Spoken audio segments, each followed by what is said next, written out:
And so we're talking about issues of tax. We have to start checking people's money, checking lifestyle. If it's not matching, we need to start going up. I mean, that's internal revenue collection that can happen through taxation of excessive lifestyle. The government cannot make this demand to the youths because we have a youth population. They look at us just like a father who just keep talking and talking to the children how to behave well, but every day he's somewhere, somehow, irresponsible, does not keep to time, does not put money down, he's just not there.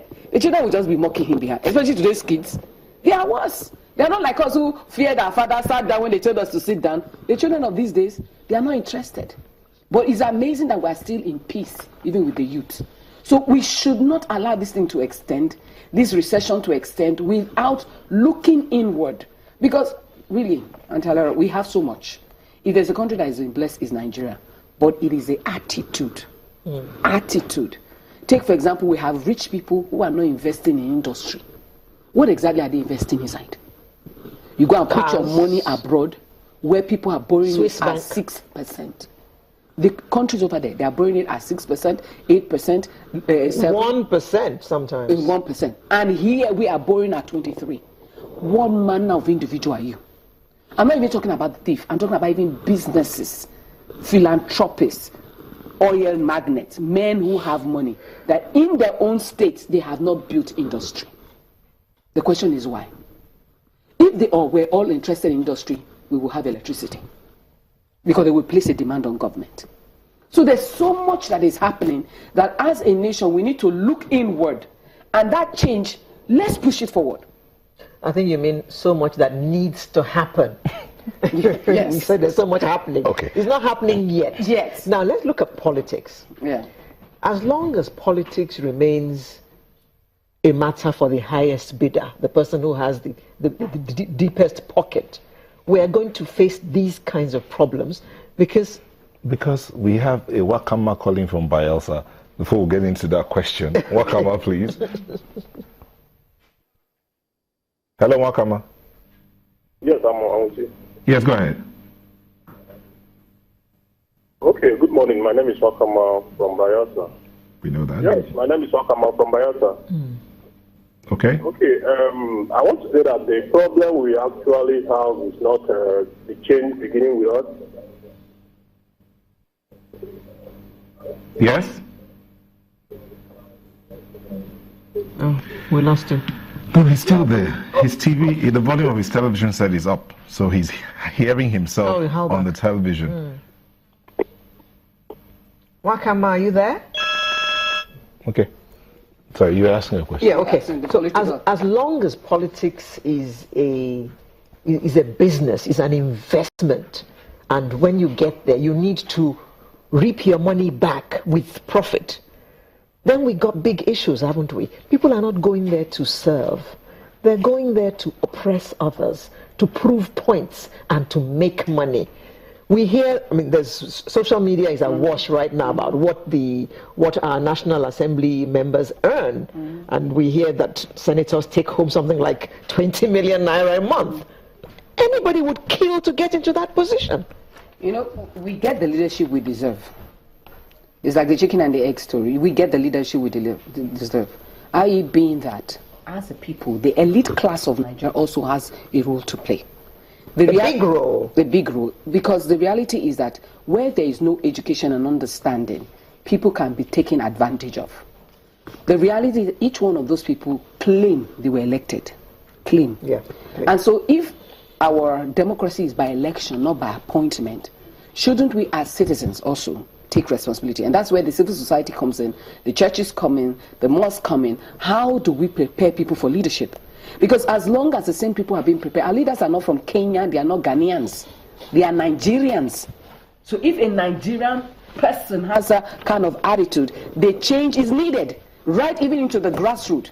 The guys who took bag of rice in 2015, I want someone to tell me whether that bag of rice is remaining.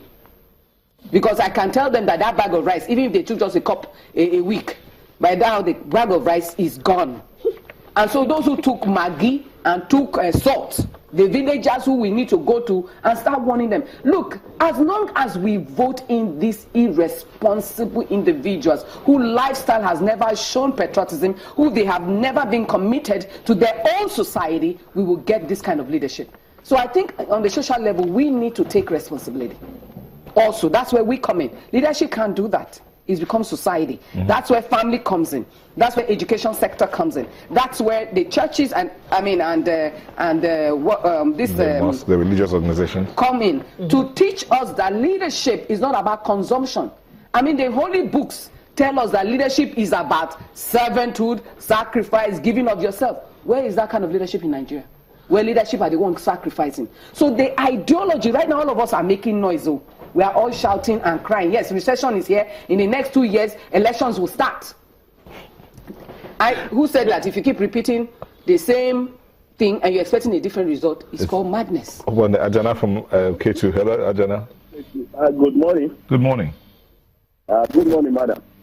I just want to contribute to the program, the kind of change we need. Honestly speaking, the change with me that the federal government is giving us now is a good thing that everybody must support wholeheartedly. I have my reasons.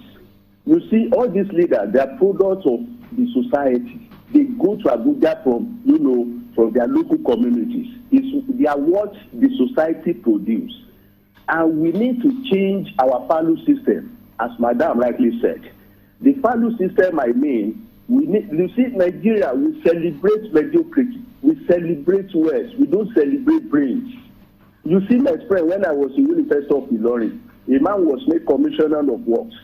At the end of the 3 years term of that guy, when he was asked to leave the government, he went back to his society, to his community in Kwara State. The community rejected him simply because he refused to embezzle. He was rejected. They said that how can you be a commissioner for 3 years and you don't have mansions there and there? You don't have, you don't have moon cars. You see, that kind of leader we celebrate. If it's what those people in Abuja now, they succeed in embezzling our money. They have mansions, skyscrapers all over the country, outside the country. When they come to their villages, they accept them with red carpet reception. They celebrate them. So we need to change our orientation, our value system, if we must grow. As society, we don't need to encourage corruption. As a policeman, you don't need to take 20 naira before you do your job. As a teacher, a classroom teacher, you need to teach the way it should be done. So until we change our orientation, our value system, it has nothing to do with the leadership only. The community, the people, the citizens. All right. So that's my contribution. Okay. Thank you, Ajana. Ms. Benitez, we would take a moment to go on a break. When we'll come back, or maybe the issue of patriotism, you talked about we need to be patriotic. There are people who are asking the question, why do we need to be patriotic? Let me take one or two tweets here. Yeah. It says, partisan politics needs to change. We need more patriotic leaders. Why do we need to be patriotic? That some other person is talking about a restructuring, that the way the country is structured. Olufemi says, all the problems mentioned by Mrs. Benitez are symptoms of a bad structure. The entire country has to be restructured. What kind of restructuring? That's a conversation that's going back and forth and all of that. There are three arms that we need to focus on to make this change happen. Number one, government must focus on the educational system, right from the primary level to up. Even our youth service needs to be restructured to raise us leaders that have patriotism. What is patriotism? The love for country and the willingness to serve. It has been researched that when people love their country, they will contribute to it. And it is vice versa. Of course, patriotism starts with leadership example, but citizenship also need to understand that a country is a gift. And you cannot legislate patriotism. Yes, indeed. You can't legislate it, but you can train for it. All right, we'll go on a break. We'll come back and talk about the training for patriotism and how it should go. We'll be back shortly.